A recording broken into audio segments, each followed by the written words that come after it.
Hey guys, it's Nate from Sprite Lovers here, and this is a brand new sub-series on the Sprite Lovers channel. As I mentioned in the last update video on the channel, I'm going to be selling about 95% of my games. Well, maybe not 95, it's probably like 80% of the games. So I still have a good, decent amount that I'm collecting for, and Megan's collecting for. But we're selling a lot of the stuff that we're just sitting on. We need money, so thus begins creative new endeavors like this. One thing I'm not selling are my PlayStation 1 games. I have a ton of them, well, maybe not a ton, but about 200 or so to start, and I've decided that I wanted to take on the task of building a complete PS1 collection. Now, if you're not too familiar with the PS1's library, it's pretty big. It's over 1,000 games. Not quite as big as the PS2's library, but it's still going to be quite the trek to try and fill out this collection. But I have a lot of good games already. I have a lot of uncommon games already, and I'm looking forward to hunting them down and sharing the progress with you. So that's part of what this video series is going to be me showing off games as I get them for the PlayStation, kind of like pickup video format, only I'll probably go into a little more detail with each of the games rather than trying to get through a month's worth like we have before in the past. So that's part one of the channel. Part two is I'm going to be talking about some of my favorite games on the system. Some of them are classics that everybody likes, but I still want to share my opinion on them. And then some of them are going to be some lesser known games or games you can get a good value. So I'm trying to come up with a good mix of games to talk about so we can freshen up each episode before I show off what I get with some ones that I may already have or want to talk about in a little more detail. So that's the show. Stay tuned. This is PlayStation Pursuit.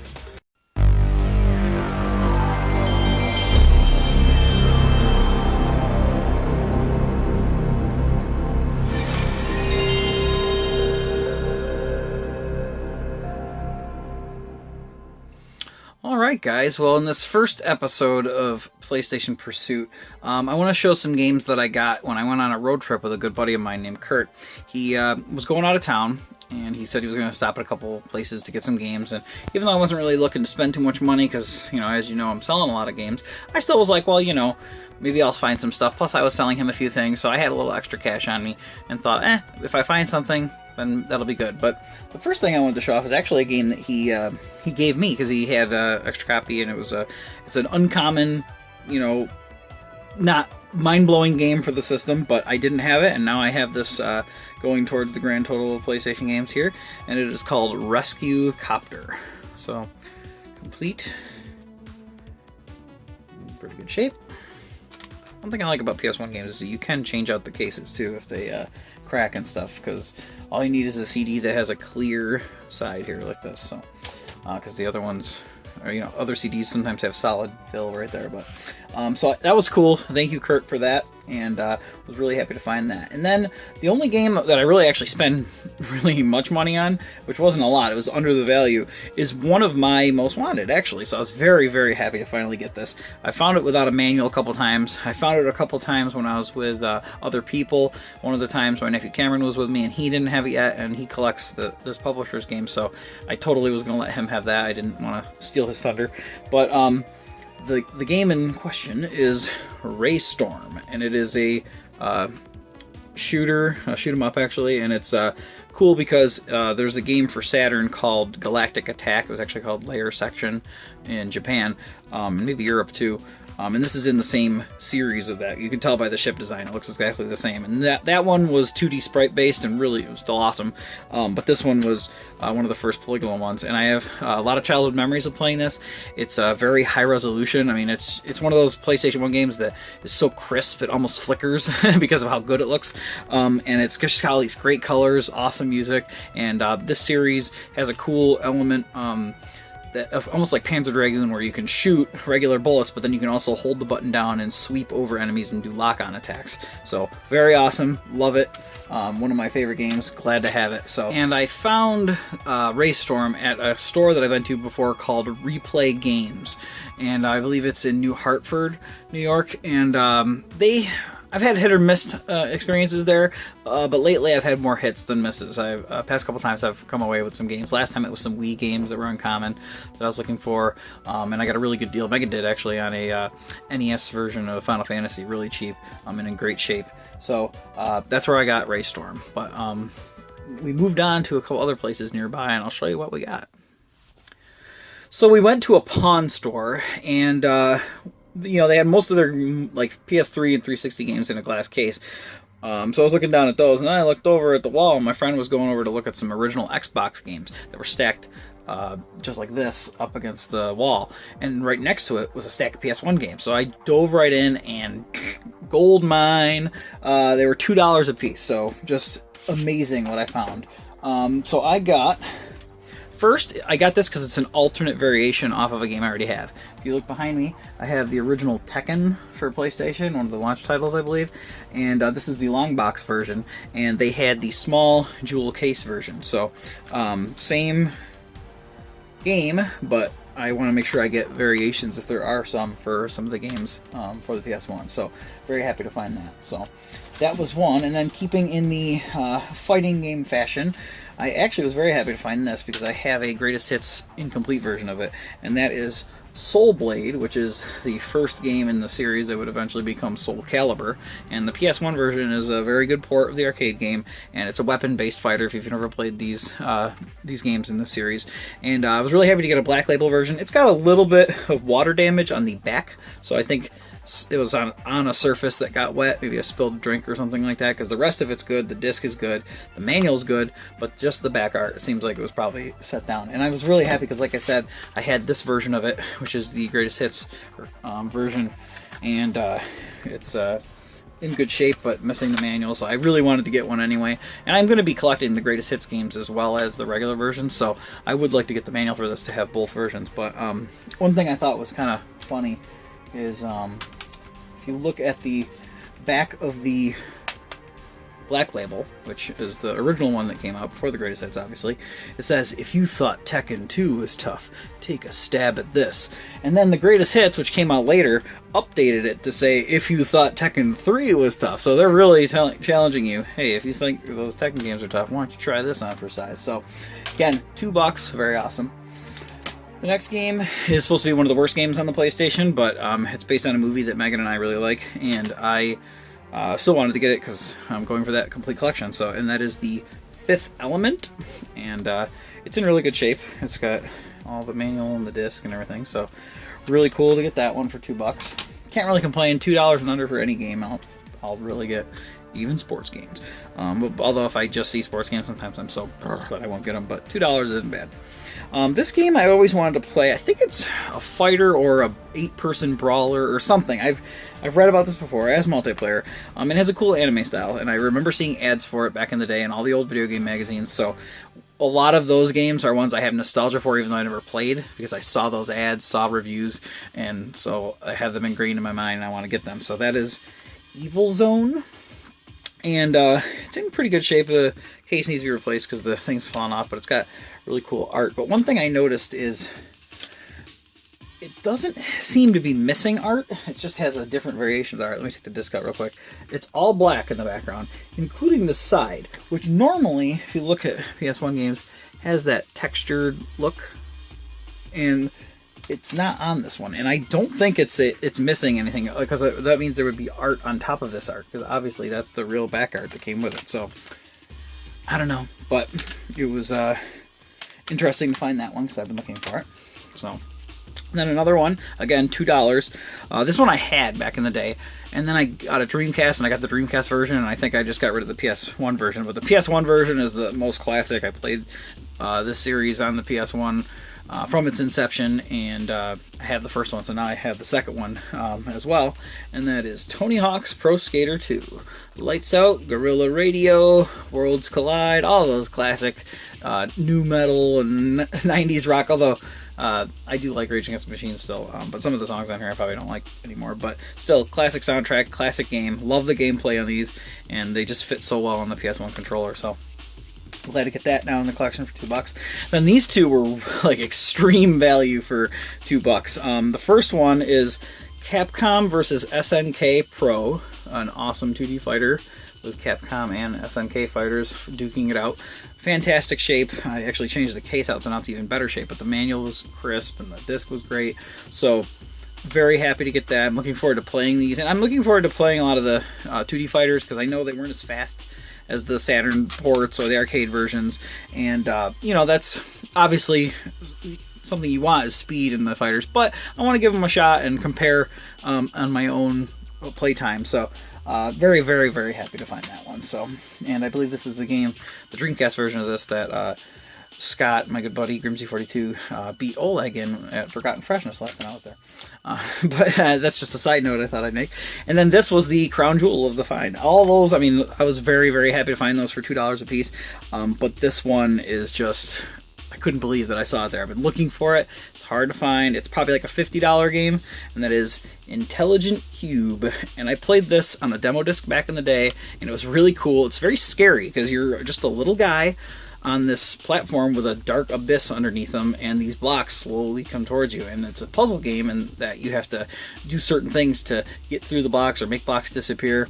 But very cool game. Couldn't believe they had it there for $2, and it was in great shape other than the case, and I changed it out in a mint case, and it's phenomenal. I mean, it looks really great. So that was this episode's find. So very cool additions to the collection, a couple commons, a couple classics, and a couple hard to find games. So really cool to find that there.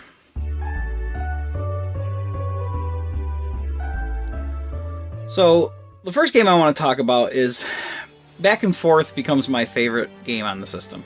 And whenever I say, no, maybe this is my favorite, then I go, no, I really think this is my favorite. So let me find it here.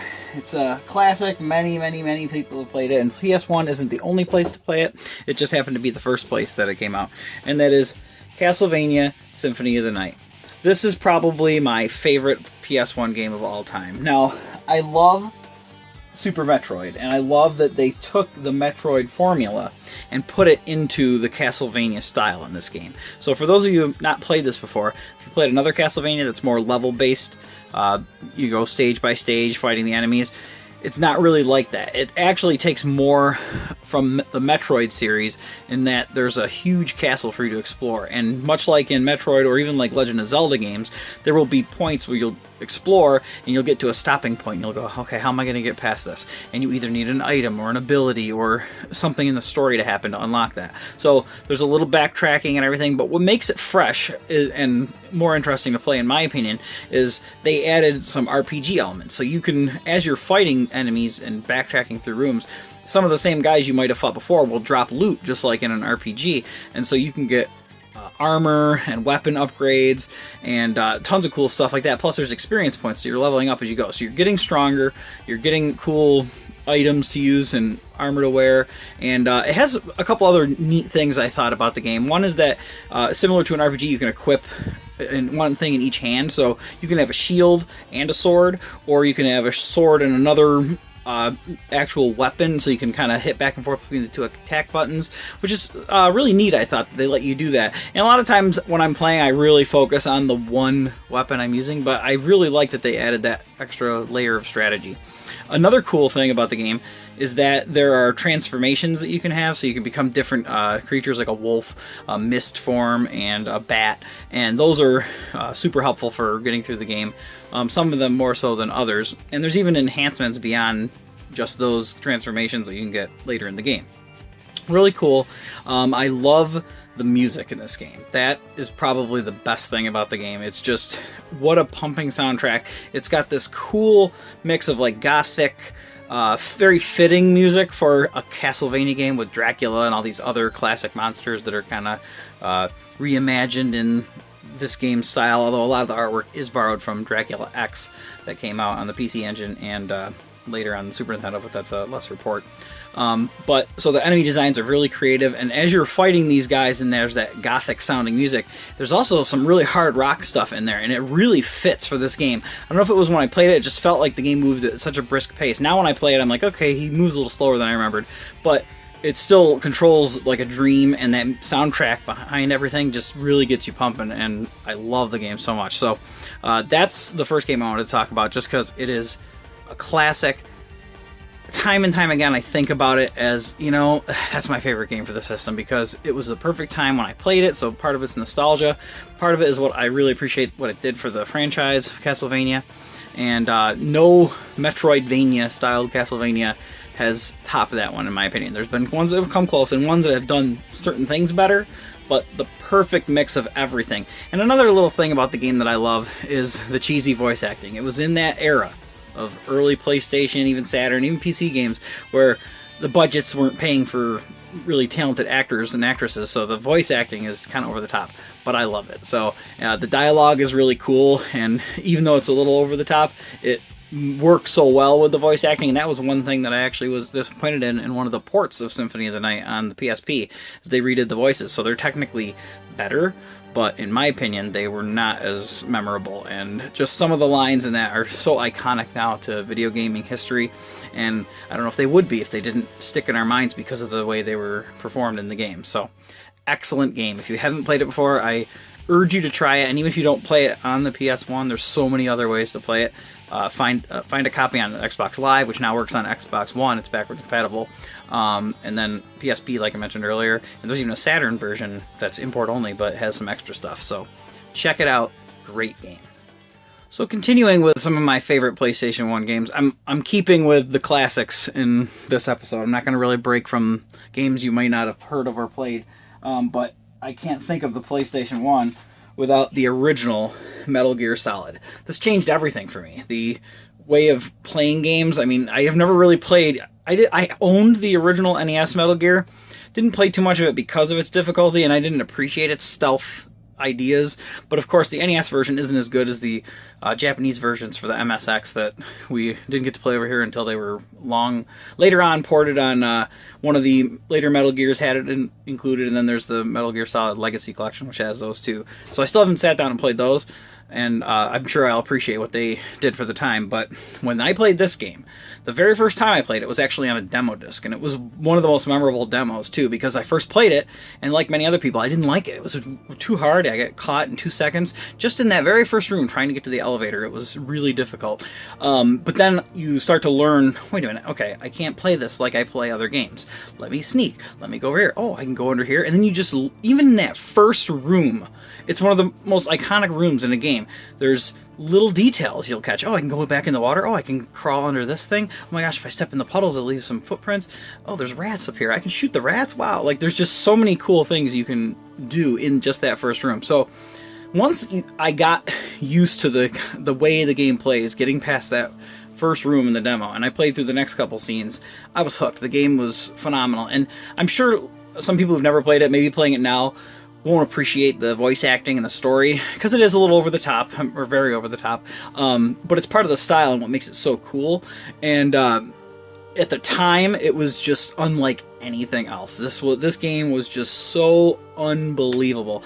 And what's cool about it too is I still feel it holds up. It still feels like a video game. It was very cinematic for the time, but as games get more and more modern, they're very cinematic, but I don't know how to explain it. They lose this video game feel. They just become these interactive experiences, which I love. Don't get me wrong, I love a modern, realistic game that lets you really get immersed in the world, but there was something about this that still felt like a classic game. Like it was like I was playing something from the NES, but with so much more advancements. And, it had incredible characters, most memorable, all the bosses. It made these boss counters each unique and individual, and the character storylines leading up to the fights just meant so much in this game. And it breaks the fourth wall, which I'm sure many people who, even if you haven't played it, you've heard that the Metal Gear Solid series breaks the fourth wall and, knows it's a game a lot of times and stuff, but it never pulled me out of the experience. It just enhanced it.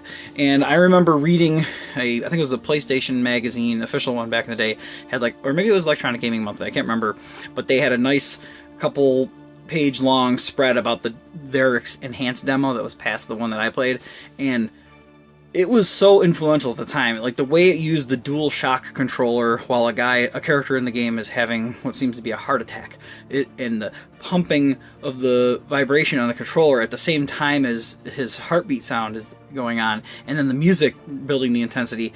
That was just such a unique thing at the time that even if you look at it and you're like, it's kind of pixelated, oh, the characters are blocky, their mouths don't move, like, that wasn't what the game was giving the world of video games. That game was influencing so much in terms of storytelling and what a game can do. I mean, I love my Nintendo 64. I had a lot of great memories, and there's some games that can do what the PlayStation could never do.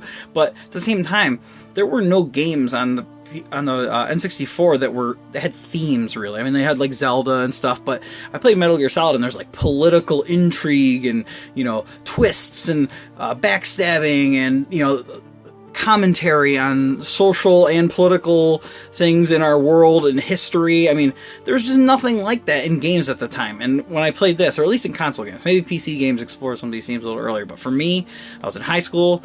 It was just the perfect time, and I still hold this as probably my favorite Metal Gear. So Metal Gear Solid, I know it's a classic and everybody's probably played it, but I have to shout that one out because it's one of my top 10. Alright, so the last game I wanted to talk about this episode is an arcade port and a sequel to a series that was very popular and synonymous with the PlayStation's popularity when it first came out.